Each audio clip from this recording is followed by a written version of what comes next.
"Whoever makes my daughter speak will be my wife," said the millionaire.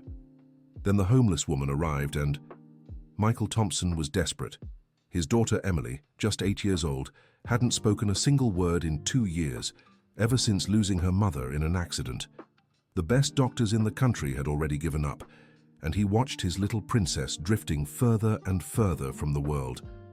That's when he made the craziest decision of his life. At the entrance of his mansion in Westlake Hills, New York, he gathered dozens of elegant women and made the announcement that shocked everyone. "Whoever can make my daughter speak again will become my wife and have access to my entire fortune," he declared with a choked voice. The candidates exchanged glances, some with eyes shining with greed, others genuinely moved by the situation.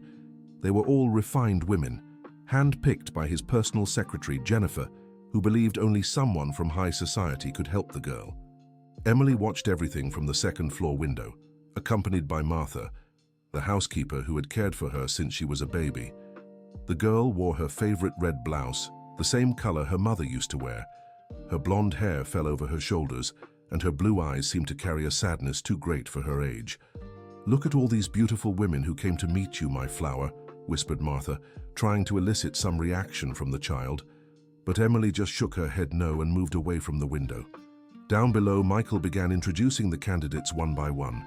There was Amanda, an educator trained in England; Nicole, a child psychologist with a master's degree from Switzerland; Jessica, a businesswoman in the education field. All had impressive resumes and miraculous promises. "Mr. Thompson," said Amanda, approaching with a calculated smile, "I'm certain that with my international experience I can achieve results within a few weeks." "I've worked with similar cases for over 15 years, interrupted Nicole, not wanting to be left behind. "I know revolutionary techniques that can make your daughter speak again." Michael just nodded, feeling an emptiness in his chest. As qualified as they were, something told him none of them truly understood Emily's pain.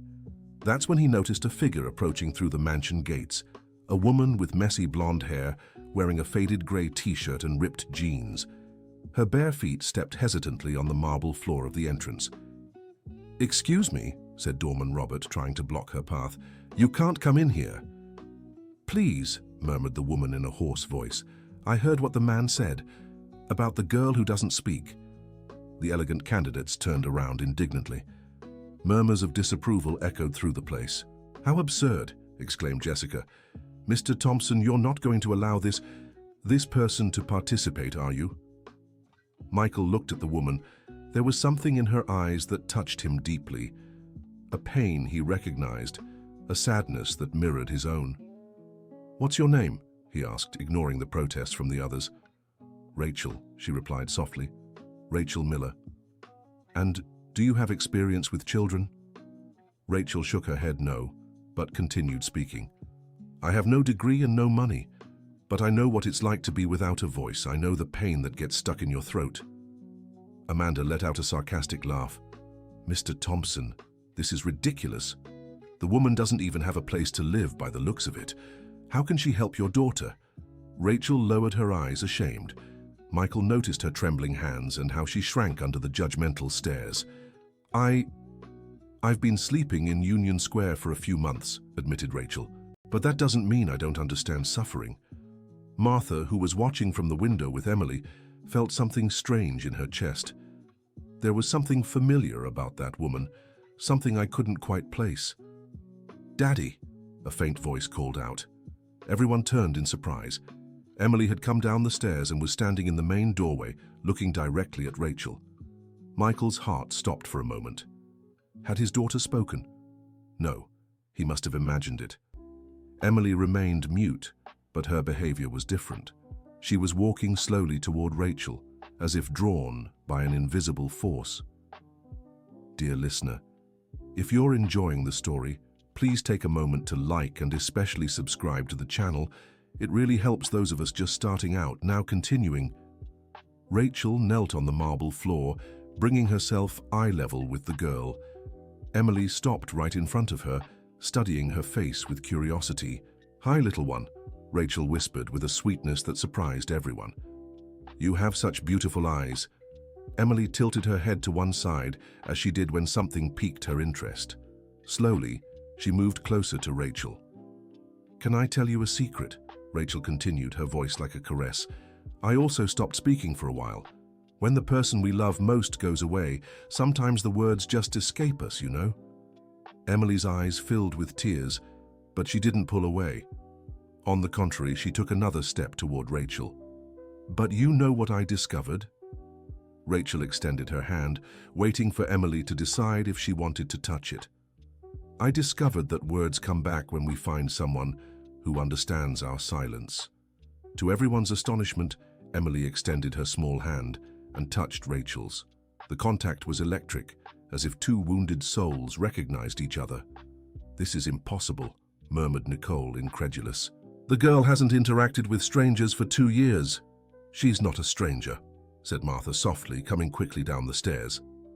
There was something in the housekeeper's voice that made everyone turn to her. "What do you mean by that?" asked Michael. Martha approached Rachel, studying her face carefully. Her elderly hands trembled slightly. "These hands," she murmured, looking at the intertwined hands of Rachel and Emily. "That small scar on the right wrist." Rachel quickly hid her hand, but it was too late. Martha had seen. "My goodness," whispered the housekeeper. You are Olivia's sister." The name of the deceased wife echoed in the air like thunder. Michael quickly stepped closer, looking at Rachel with new eyes.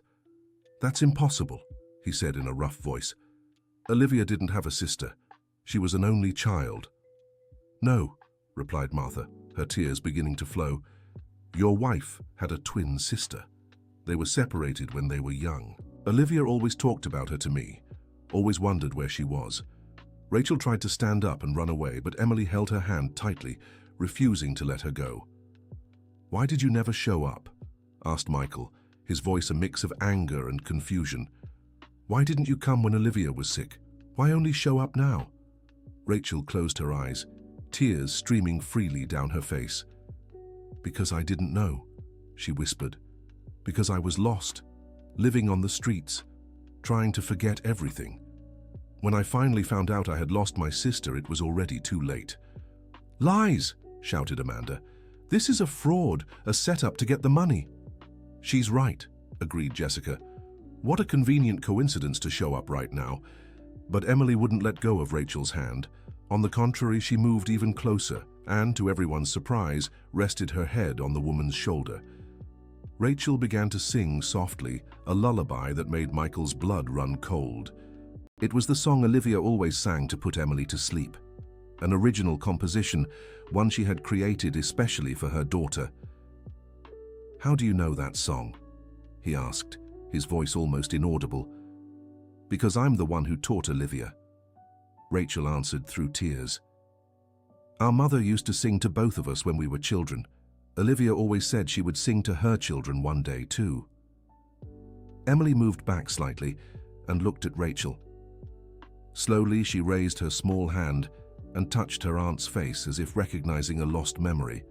The silence was absolute. Even the greedy candidates had stopped protesting, realizing something much bigger was happening there. "I need proof," said Michael, fighting his own emotions. "If you really are Olivia's sister, you must have some way to prove it." Rachel shook her head sadly. "I lost everything. Documents, photos, memories. Life on the streets takes away more than you can imagine." "Then how will we know if this is true?" It was Emily who answered, not with words, but with actions. She took Rachel's hand and led her into the house, ignoring all the adults and their arguments. "Where is she taking her?" asked Michael, following the two. Emily guided Rachel to her room, a pink space filled with expensive toys and photos of her mother. The girl went to her drawing table and picked up a pencil. With careful movements, she began to draw. First a tall woman, then another identical one next to her. Then she drew a small child between the two women, all holding hands. Rachel broke down in tears when she saw the drawing. That was exactly how she and Olivia used to play as children, always protecting each other. "How does she know?" murmured Rachel. "How can an 8-year-old child know what we were like?" Martha approached tenderly. Because your sister talked about you every day. She told Emily stories about the twin sister she had lost. She said you would meet again one day. Michael watched the interaction between Rachel and his daughter, feeling his heart tighten. There was something genuine there, something that couldn't be faked. "All right," he said finally. "You can stay for a week. If you make some progress with Emily, we'll talk about the arrangement." "Mr. Thompson," protested Nicole, "this is madness. This woman has no qualifications, and I have 12 years of experience," added Amanda indignantly. "I won't let a liar take my opportunity." But Michael had already made his decision. There was something in the way Emily looked at Rachel, a connection he hadn't seen in 2 years. "The decision is made," he declared. "Rachel stays. The rest of you may leave." The candidates left complaining and making threats, but Michael didn't care. His only concern was his daughter's well-being. "Jennifer," he called his secretary, "prepare a room for Rachel and arrange for proper clothing." "Yes, sir," answered Jennifer, still clearly uncomfortable with the situation. Rachel stood up, still holding Emily's hand. "I don't need anything special," she said. "I can sleep in the girl's room if she wants. Sometimes when we're sad, it's good to have someone nearby." Emily nodded positively, something she hadn't done in a long time. That first night, Rachel slept in an armchair next to Emily's bed. The girl had insisted she stay there, and Michael didn't have the heart to refuse. "Aunt Rachel," murmured Emily in the dark. Rachel started. Had the girl spoken, or had she dreamed? "I'm here, little one," she whispered back. "Mommy talked about you," continued Emily in a faint voice, almost inaudible. "She said you would come get me one day." Rachel rose from the armchair and knelt beside the bed. "You can talk to me," she said tenderly. "You don't need to be afraid." "I promised Mommy I would keep the secret," whispered Emily. "But now you're here." "What secret, my flower?" Emily fell silent again, as if struggling with herself. "Tomorrow I'll tell you," she finally whispered before falling asleep. Rachel stayed awake the rest of the night, processing everything that had happened. Her niece was talking to her, something she hadn't done with anyone else for 2 years. But what secret had Olivia asked her daughter to keep? The next morning, Michael found them in the garden. Emily was showing Rachel the flowers, pointing to each one and whispering things in her ear. "How is she?" he asked, approaching cautiously. "Better," replied Rachel. "She's communicating with me, even if quietly." "Why only with you?" Rachel looked at him with sadness in her eyes. "Because I understand her silence. I too lost my voice for a long time." Michael sat on a nearby bench, watching his daughter play with a joy he hadn't seen in years. "Tell me about you and Olivia," he requested. "I need to understand." Rachel took a deep breath, preparing to open wounds she had tried to forget. "We were born in Pennsylvania, in a small town called Oakville. Our parents were simple people. They worked the land. When we were 15, they passed away in a car accident." She paused, watching Emily play. "We went to an orphanage, but I couldn't handle it. I was rebellious, stubborn. I ran away several times until I finally made it. I left Olivia there, thinking it would be better for her. And then, I lived on the streets for years. Olivia was adopted by a wealthy family from New York. She had the opportunity I didn't have. She studied, became the wonderful woman you knew." Michael felt a tightness in his chest. Olivia had never told him about this part of her life. "Why did you never reunite?" Rachel wiped a tear running down her face. "Because I was ashamed. Olivia had built a beautiful life, had a family, a daughter. And I was just a beggar. I didn't want to ruin her happiness by showing up. But she was looking for you. Martha said she always talked about you. I know that now, but when I found out, it was already too late. She had already passed." Emily ran over to them, carrying a yellow flower. "For you, Aunt Rachel," she whispered, handing her the flower. Rachel accepted the gift with an emotional smile. "Thank you, my princess. It's the most beautiful flower I've ever received." Michael watched the interaction, feeling something stir in his chest. There was a genuine connection between the two, something that transcended logical explanations. The following days were full of constant discoveries. Emily began speaking regularly to Rachel, always in whispers and only when they were alone. With other people, she remained mute. Rachel told stories about Olivia when they were children, making Emily laugh for the first time in 2 years. They were precious memories of two sisters who loved each other deeply. "Your mum was very brave," Rachel shared on a sunny afternoon. "When we were little, she always defended me from the mean boys at school." "What was she like when she was my age?" asked Emily, curious.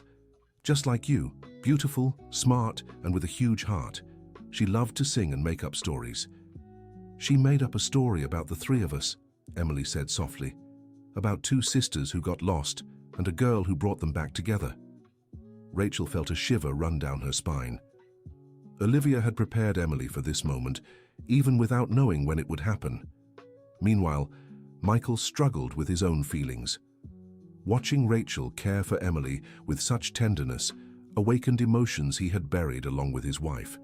Dear listener, if you're enjoying the story, please take a moment to like and especially subscribe to the channel. It really helps us who are just starting out. Now continuing. "Mr. Thompson," said Martha one morning while they were preparing coffee. "May I say something?" "Of course, Martha, what is it?" "Mrs. Rachel, and she looks so much like your wife, not just physically but in her manner, in her affection for the girl." Michael sighed, stirring his coffee absent-mindedly. "I know, and that frightens me." "Why?"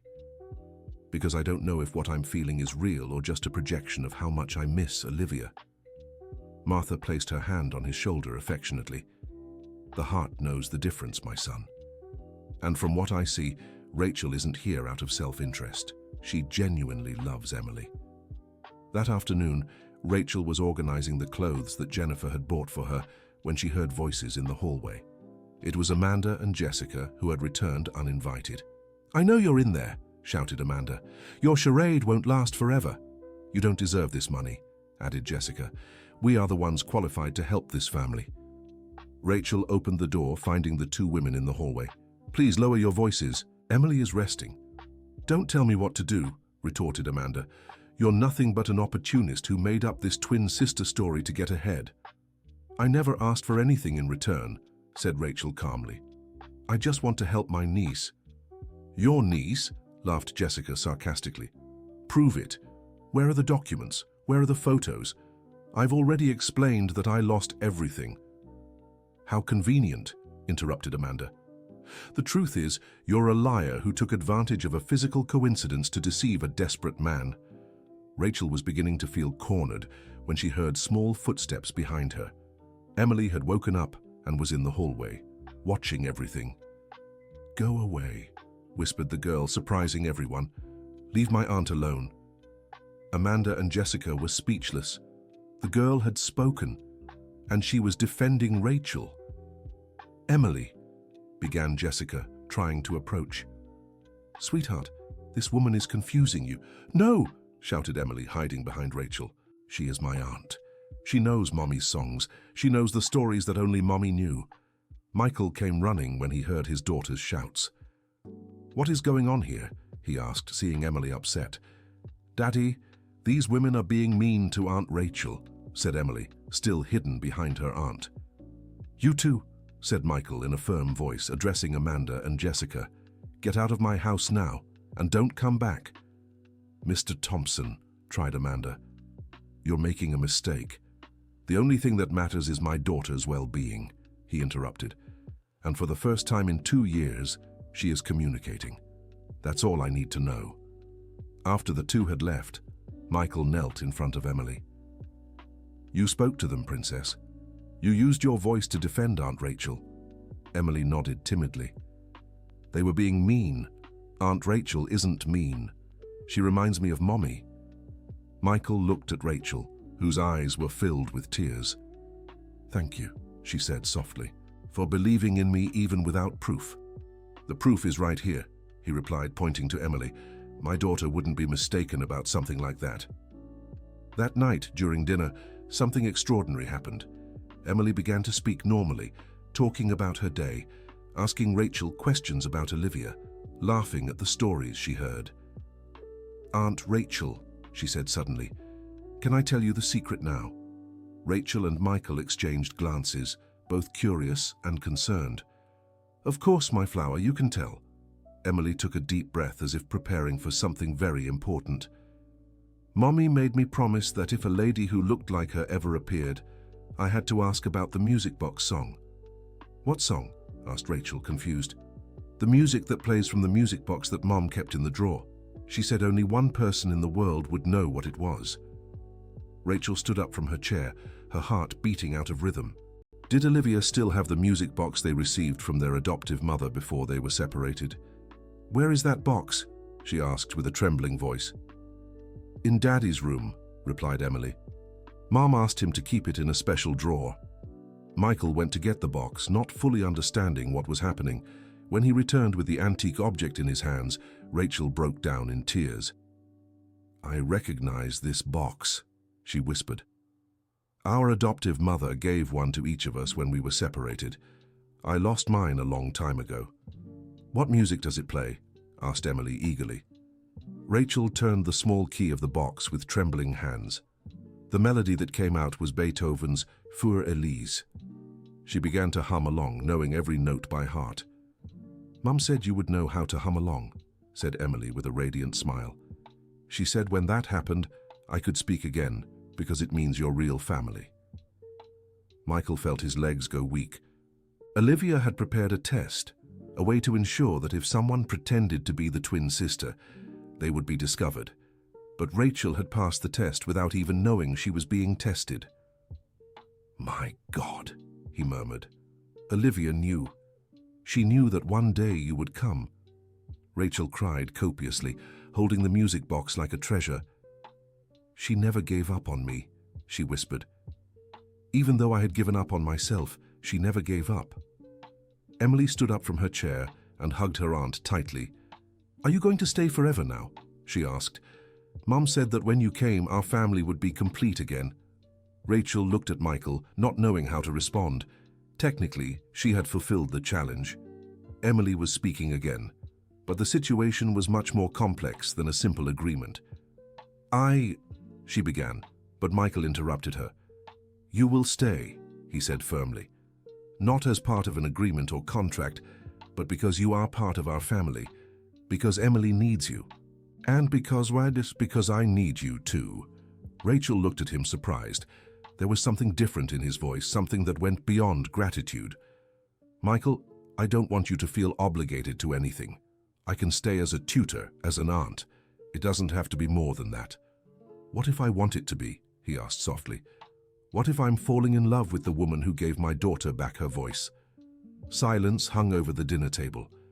Emily looked from one to the other, trying to understand the nuances of the adults' conversation. Daddy, she said finally, do you like Aunt Rachel? Michael smiled, looking at his daughter tenderly. Yes, Princess. I like her very much. And do you want her to be our family forever? I do. Emily turned to Rachel. What about you, Auntie? Do you want to stay with us forever? Rachel looked at those two pairs of hopeful eyes and felt her heart fill with a love she hadn't experienced in a long time. Yes, my flower, more than anything in the world. So are you going to get married? Asked Emily with the innocence of children. Michael and Rachel laughed, the tension of the moment dissolving into a lighter atmosphere. These things take time, Princess, said Michael. First, we need to get to know each other better. But I already know everything I need to know, replied Emily. Aunt Rachel makes you smile again, Daddy, and she makes me feel like Mom is still here, taking care of me through her. The girl's words deeply touched both adults. There was a simple and pure truth in what she said. Dear listener, if you're enjoying the story, please take a moment to like, and especially subscribe to the channel. It helps us tremendously as we're just starting out. Now continuing, the following months were a time of adjustment and discovery. Rachel moved officially into the mansion, no longer as a desperate homeless woman, but as part of the family. Michael enrolled her in literacy and adult education classes, helping her regain the schooling she had lost during her years on the streets. You don't have to do this, she would say whenever he suggested a new opportunity for study or work. I want to, he always replied. Because you deserve it. Because Olivia would have wanted me to take care of you, as she would have. Rachel proved to be an extremely intelligent woman who had been held back only by life's circumstances. Within a few months, she was helping Michael with some aspects of his business, particularly those related to social projects for the homeless. "You have a unique perspective on these issues," he said one afternoon, reviewing proposals for a new shelter they were planning to build. "You know the problems from the inside. You truly understand what these people need." "It's strange," Rachel reflected. "For years, I hated myself for having fallen so low. But now I see that this experience can help others." Emily developed impressively. Not only did she start speaking normally again, but she became more outgoing and happy. She often organized family meetings, as she called the moments when the three of them would sit together to talk about their day.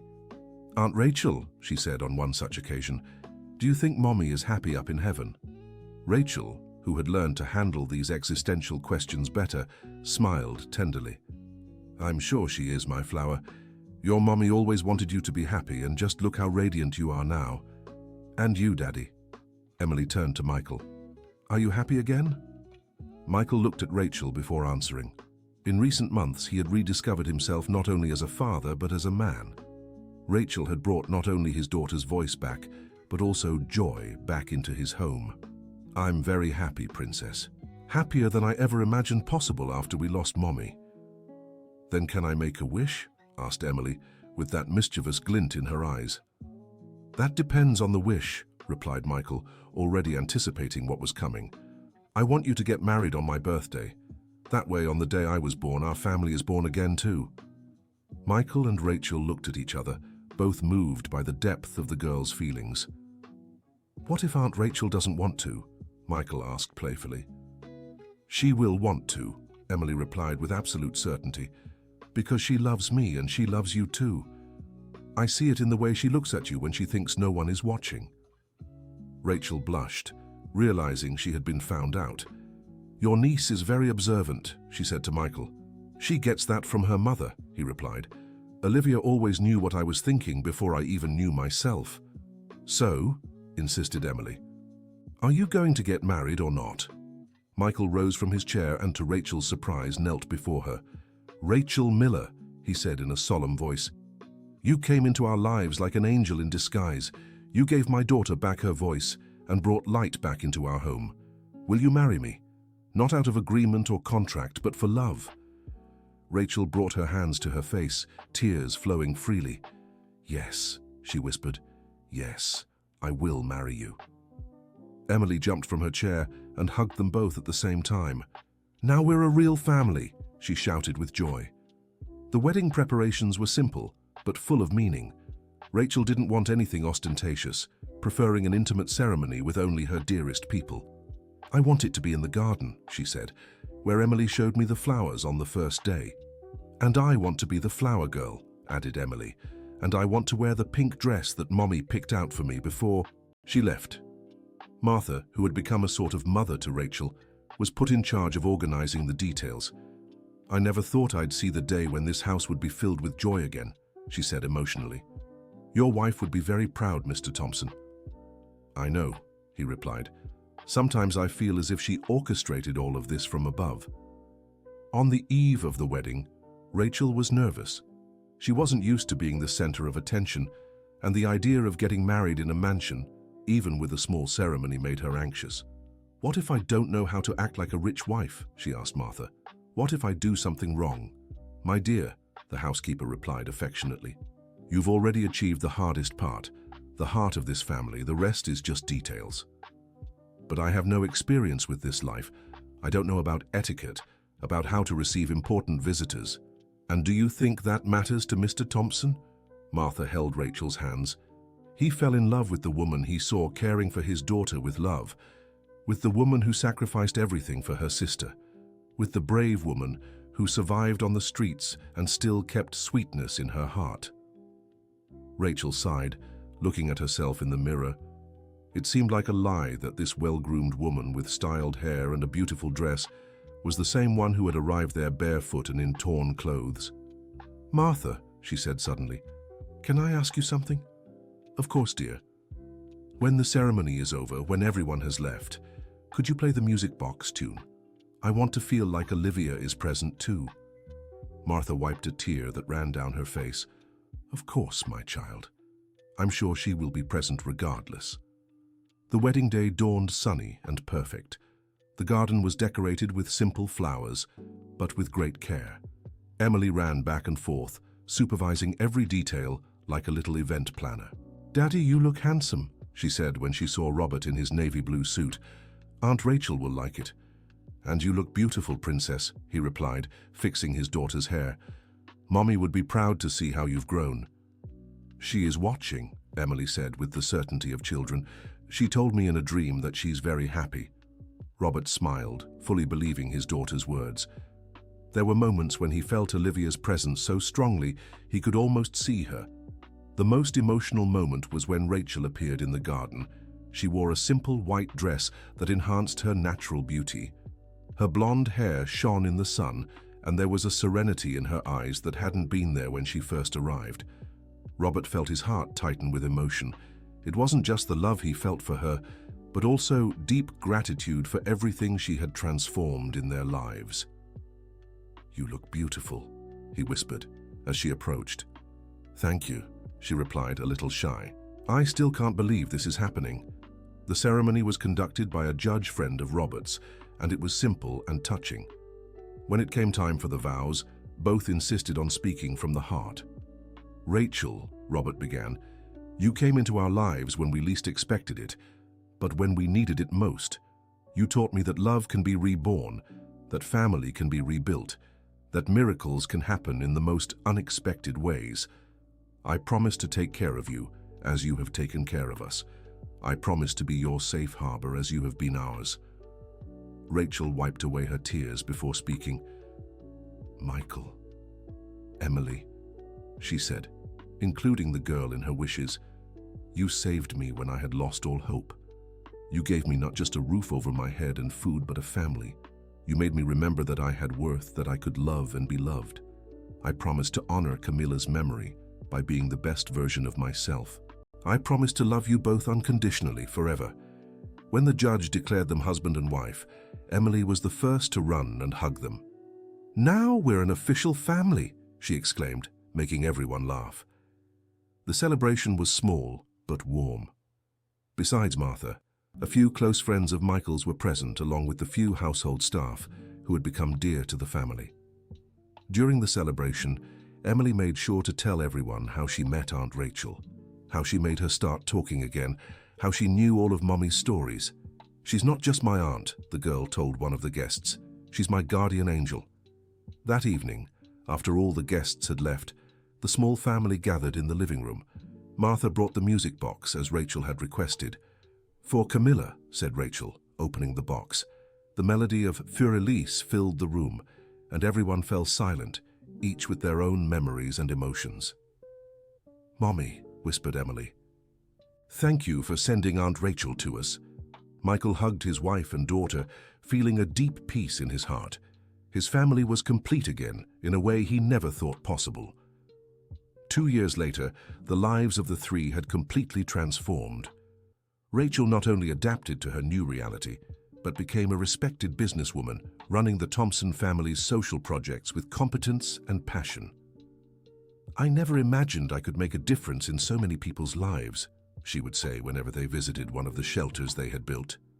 "You make a difference because you understand," Michael would reply, "because you've lived what these people are going through." Emily had grown up and become a communicative and happy girl. She often brought friends home, and everyone was impressed by her family's story. "Your aunt saved you?" one of her friends asked during an afternoon of play. "Actually," Emily replied with wisdom beyond her years, "we saved each other." And it was true. Rachel had saved Emily from silence, Emily had saved Rachel from loneliness, and Michael had saved them both from the uncertainty of the future. On special afternoons, they still sat in the garden where it all began. Rachel told stories about Camilla, Michael talked about what it was like to be a father before and after, and Emily shared her dreams for the future. "When I grow up," she said on one of those afternoons, I want to help children who have lost their voice, like me. I want to teach them that there is always someone who can hear us even when we can't speak." Rachel and Michael exchanged a look, proud of the sensitive and generous girl they were raising. "I'm sure you will," said Rachel. "You have your mother's gift for seeing into people's hearts. And Aunt Rachel's courage to fight for what she believes in," Michael added. In that moment, with the sun setting in the garden where their lives had intersected, the three understood that they had found not just a family, but a purpose. They had transformed pain into love, silence into communication, despair into hope. End of story. And you, dear listener, what did you think of this story of love and new beginnings? Leave your thoughts in the comments. Do you believe Rachel made the right decision by accepting to be part of this family? Share with us your reflections on second chances and the transformative power of true love. Don't forget to leave your like and subscribe to the channel for more heartwarming stories.